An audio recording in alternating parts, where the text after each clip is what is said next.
Welcome, Middle-earth wanderer. This summer I have ventured into the archives, like Gandalf in the libraries of Minas Tirith, to uncover a chapter from the lore of the Rings past. Some stories deserve to be heard again, and others you may have missed the first time. So draw your cloak close, ready your pipeweed, and join me as today we revisit a treasured piece of Middle-earth lore. You just realized your business needed to hire someone yesterday. How can you find amazing candidates fast? Easy. Just use Indeed. Stop struggling to get your job post seen on other job sites. With Indeed sponsored jobs, your post jumps to the top of the page for your relevant candidates, so you can reach the people you want faster. According to Indeed data, sponsored jobs posted directly on Indeed have 45% more applications than non-sponsored jobs. Don't wait any longer. Speed up your hiring right now with Indeed. And listeners of this show will get a $75 sponsored job credit to get your jobs more visibility at Indeed.com/kidsandfamily. Just go to Indeed.com/kidsandfamily right now and support our show by saying you heard about Indeed on this podcast. Terms and conditions apply. Hiring? Indeed is all you need.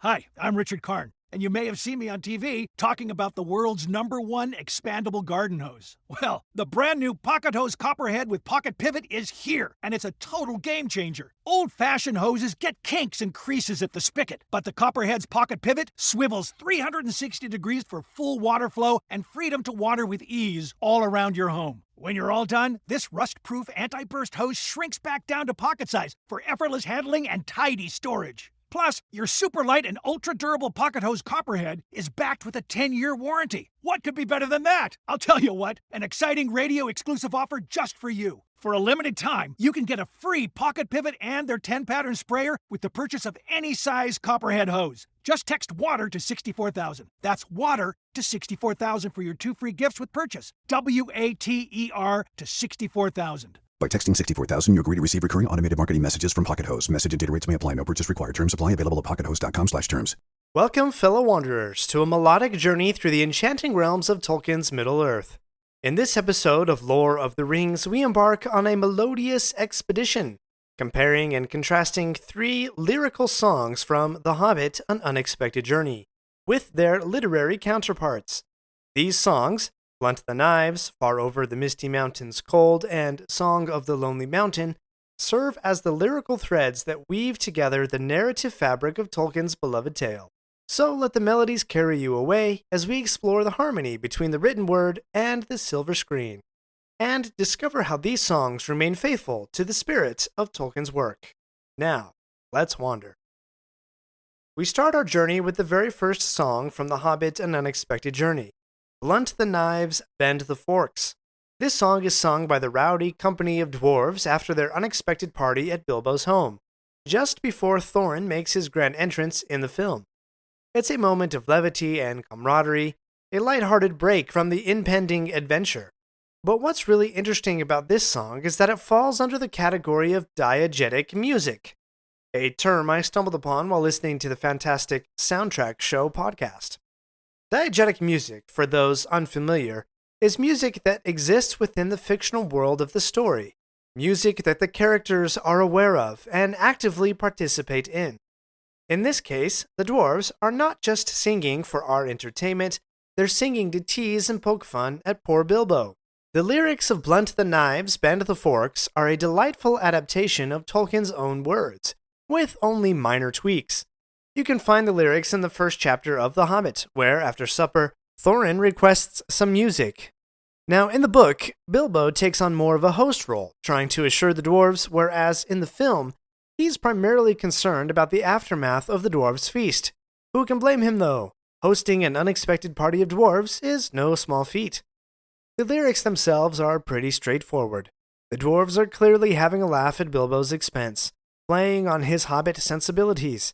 This song is actually a prime example of irony, just in case you need to stick that in the face of your middle school English teacher. In both the book and the film, this song serves to ratchet up Bilbo's uncomfort, as his grand adventure is just beginning. At this point, his bag inside is firmly in control. Or perhaps this song is the first crack in the door that allows his Took side to start asserting itself. It's almost as if the dwarves are saying, "Hey Bilbo, don't take yourself so seriously. Have a little fun."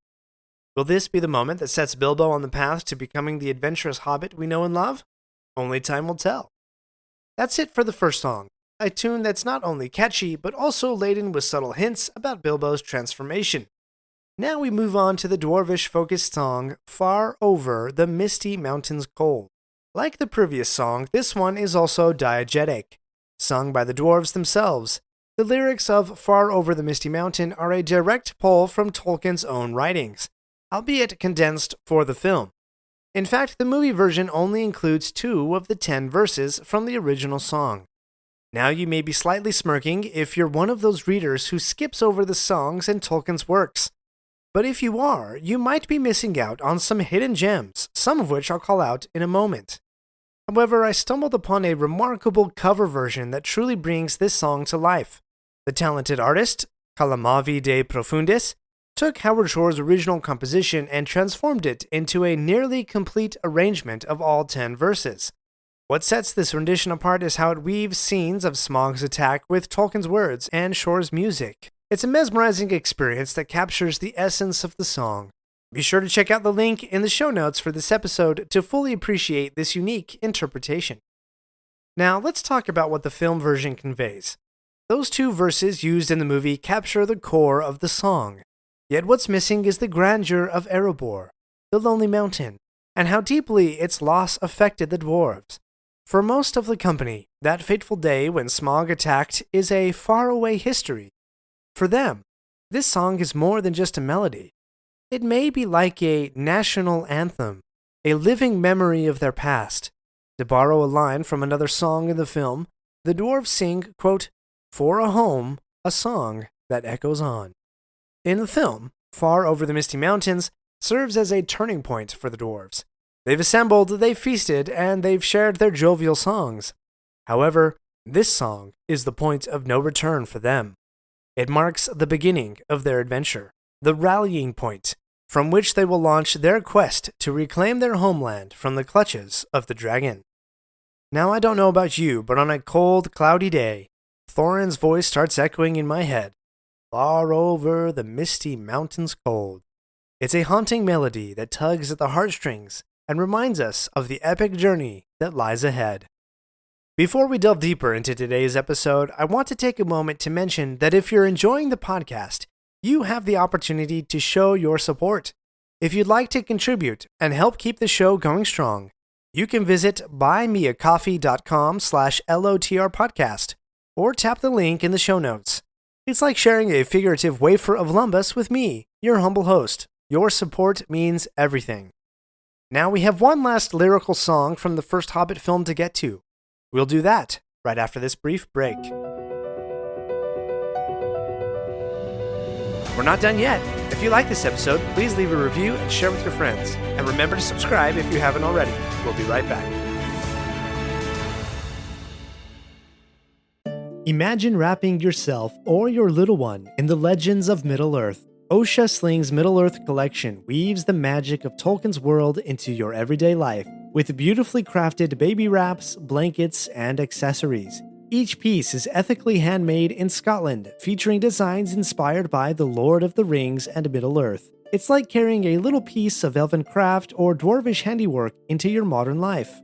They sent me their Ancients of Gondor casual throw blanket, and it is stunning. So much so that my wife, who's not a Tolkien fan, declared it front room worthy. That's about the highest praise a Middle-earth collectible can receive in our house. And they have so much more. Mugs, tea towels, tote bags, all of them beautiful. Whether you're a lifelong fan or just someone who appreciates fine, meaningful craftsmanship, Osha's Middle-earth collection has something for you. Visit oshaslings.com. That's OSCHASLINGS.com to explore the collection and bring a little Middle-earth magic to your home. Use my unique code LOTRPOD for 10% off new customers. That's LOTRPOD for 10% off at oshaslings.com. Link and code in the show notes for this episode.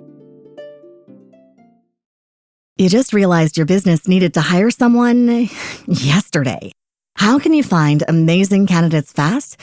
Easy. Just use Indeed. Stop struggling to get your job post seen on other job sites. With Indeed sponsored jobs, your post jumps to the top of the page for your relevant candidates, so you can reach the people you want faster. According to Indeed data, sponsored jobs posted directly on Indeed have 45% more applications than non-sponsored jobs. Don't wait any longer. Speed up your hiring right now with Indeed. And listeners of this show will get a $75 sponsored job credit to get your jobs more visibility at Indeed.com/kidsandfamily. Just go to Indeed.com/kidsandfamily right now and support our show by saying you heard about Indeed on this podcast. Terms and conditions apply. Hiring? Indeed is all you need. The last song is called Song of the Lonely Mountain and is performed by Neil Finn.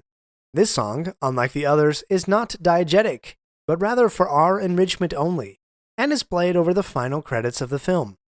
Many of the lyrics themselves are taken from various phrases from the book, but most of this song is an original work, attempting, and succeeding, I think, to get at the heart of the dwarvish quest.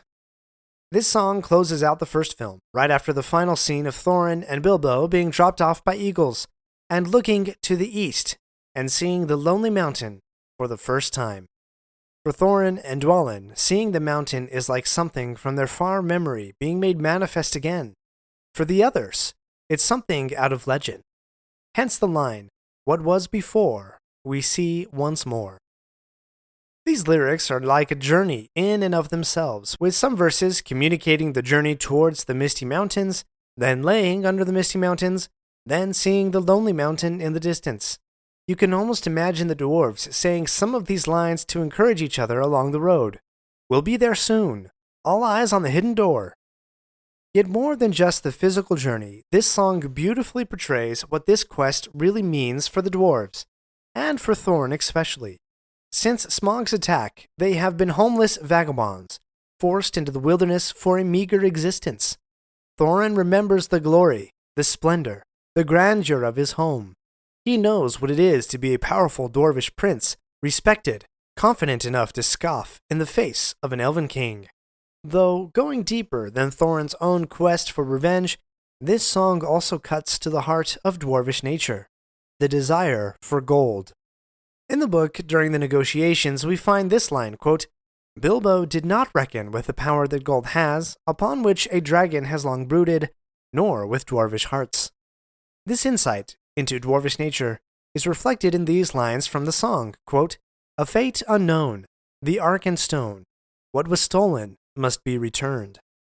We'll ride in the gathering storm, until we get our long-forgotten gold. Some folk we never forget, some kind we never forgive. Haven't seen the back of us yet, we'll fight as long as we live." And from the previous song we looked at, quote, "We must away ere break of day, to find our long-forgotten gold." Now you and I may think, hey, it's just gold, go establish another kingdom somewhere else and start over. But you and I are mortal humans, not dwarves from Middle-earth. To shed some light on this, let's go all the way back to when dwarves were first created. For a deeper exploration of this, you can check out episode 2, Light and Life, but I'll do a condensed refresher for you here. In Tolkien's The Silmarillion, we learn that the dwarves were created by a member of the Valar. The Valar are the demigods who govern over all the world, and they had a master craftsman, a great smith named Aule. In a time when Melkor, the great enemy, reigned in darkness and terror, Aule acted on a desire to shape sentient creatures after the fashion of elves and men. Because of the desperate time, Aule created the dwarves to be, quote, "strong to endure. Therefore, they are stone-hard, stubborn, fast in friendship and enmity, and they suffer toil more heartily than all other speaking peoples." When Aule shared his thoughts with his wife, the Vala, over all growing things, she responds in part, quote, "They will love first the things made by their own hands, as doth their father." By the way, it's this little conversation that also kicks off the creation of the great eagles and the Ents. But go check out episode 2 for more details on that. So you can see the dwarves have a fatal flaw in their natures. They love the creations of their own hands above all else, whether that be the Arkenstone, their gold, or their kingdoms. To give up and move on is not in their nature. Is that inherently bad or evil?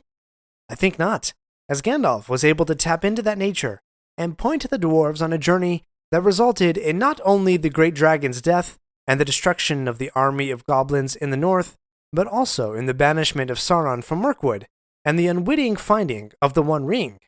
All of those events which eventually led to the overthrow of Sauron and the saving of Middle-earth. Mere chance in the grand scheme of Middle-earth? I don't think so. In closing, the songs of The Hobbit, An Unexpected Journey, are more than just musical interludes. They are windows into the beauty of J.R.R. Tolkien's world. Blunt the Knives, Far Over the Misty Mountains Cold, and Song of the Lonely Mountain bridge the gap between the written word and the silver screen, capturing the essence of Tolkien's storytelling. They remind us of the humor, the history, and the heroism that define Middle-earth. I encourage you to not skip over these lyrical gems when you revisit Tolkien's tales, for in them we find the beating heart of a truly timeless adventure. Until next time, may the songs of Middle-earth continue to echo in your soul, connecting us to the enduring magic of this legendary realm. Thank you for wandering Middle-earth's music with me today.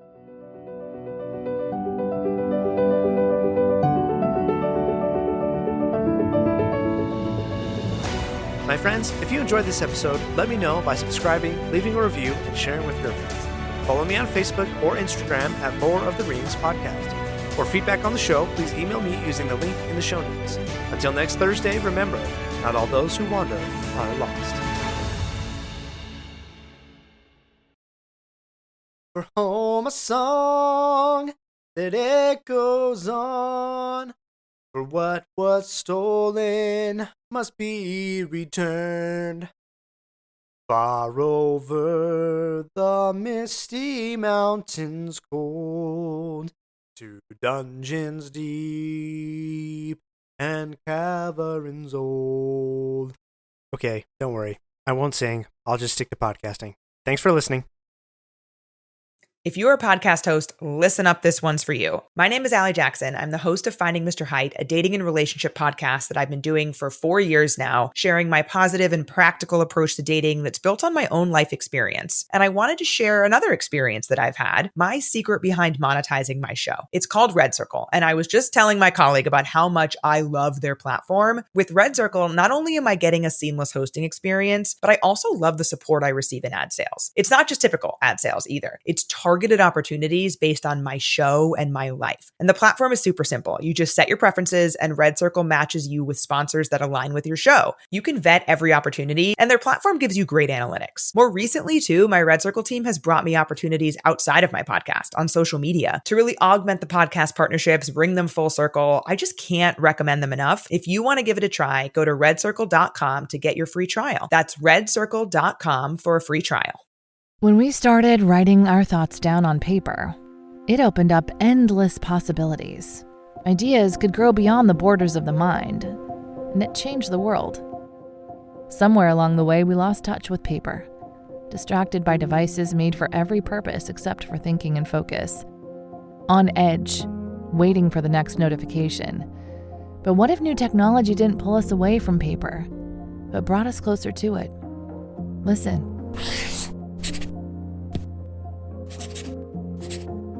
That's not paper. It's the sound of the new Remarkable Paper Pro, rewriting the future. A paper tablet with a true color ink display, gentle reading light, and unheard of tactility. With digital features for taking notes, thinking, and organizing, without any distractions. Paper is about to change the world again. Get your paper tablet at remarkable.com today.